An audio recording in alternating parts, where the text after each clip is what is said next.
భగవంతులు కావచ్చు, అన్నిట్లో అందరూ కోరుకునేది జరిగితే అది తట్టుకోలేక చంద్రబాబు నాయుడు గారు ప్రజల్లో వెళ్ళిపోతుంది. అన్ని పథకాలన్నీ కూడా 99% జగన్మోహన్ రెడ్డి గారు చేసేశారు అనే ఉద్దేశంతో అది పోకూడదని ఈరోజు ఆడికి వచ్చేసి ఈరోజు ఆర్టీసీ గురించి మాట్లాడతారు. వాళ్ళకి అర్హత ఉంది ఆర్టీసీ గురించి మాట్లాడేది? ఎవరు చేశారు? ఈరోజు వాళ్ళకి పర్మినెంట్ చేశారు ఆర్టీసీ గురించి. విద్యారంగం, అదేవిధంగా వైద్య రంగం ఏందండి? ఈ దేశంలో, ఈ ప్రపంచంలో జగన్మోహన్ సైడ్ చూస్తున్నారు, పక్క రాష్ట్రాలు మనం చూసి నేర్చుకొని పోతున్నారు. ఇలా ఉండాలి వైద్యం. నిజంగా ర్యాంకులు వస్తున్నాయి.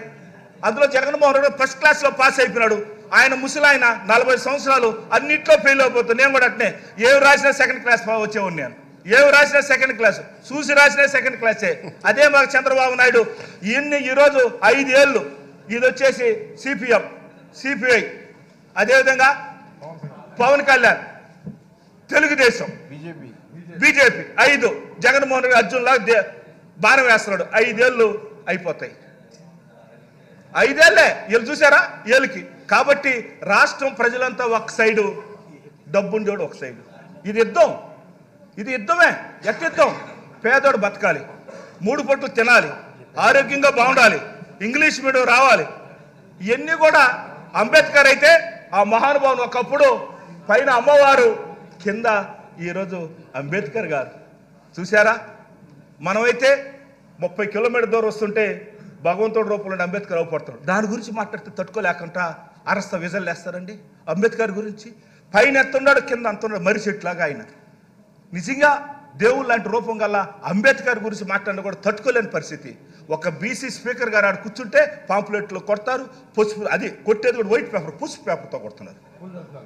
అది మేము పూలుగా భావిస్తాం. మా పార్టీ జగన్మోహన్ రెడ్డి గారు ఒకటే చెప్పారు, వాళ్ళు ఎన్ని అరిసినా ఎన్ని చేసినా ప్రజలు మన సైడ్ ఉండారు, దేవుడు మన సైడ్ ఉన్నాడు అనే ఉద్దేశంతో ఈరోజు లాస్ట్కి చంద్రబాబు నాయుడు కుట్రలు ఎట్టుంటాయంటే ఈ రాష్ట్రంలో నిజంగా చెప్పాలంటే ఆయన్ని ఒక పెద్ద బాహుబలి పార్ట్ 1, బాహుబలి పార్ట్ 2 అట్టా మీరైతే ఒక పార్ట్లో 1 ఉంటారు అనుకుంటా. రామారావు టైంలో మీరు బాహుబలి 1 స్టోరీలో మీరు ఉంటారు, మేము వచ్చిన బాహుబలి 2 అనుకుంటా.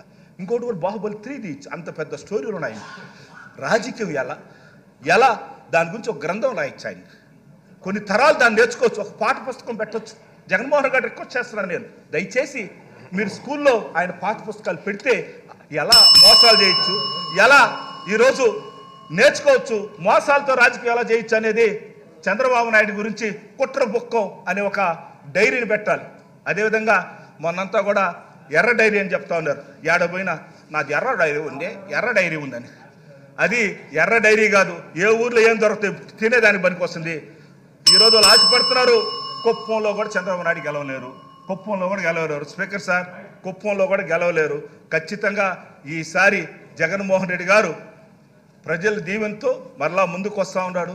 దయచేసి ఈరోజు మనందరం కూడా ఆ మహానుభావుడు వెనకాల అందరూ ప్రజలు ఉన్నారు, అందరూ కూడా ఉన్నారు.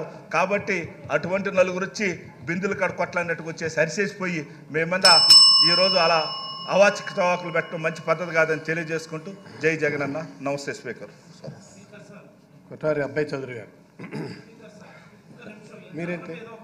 మీరేంటి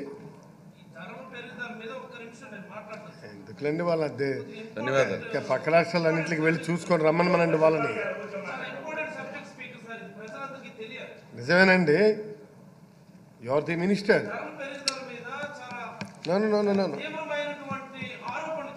నేను కాదంటం లేదు, నేను అనేది ఇలా వినండి. మీకు 1 నిమిషం ఇంకా 1 గంట ఇస్తాను. కాకపోతే this is not the time. The next speaker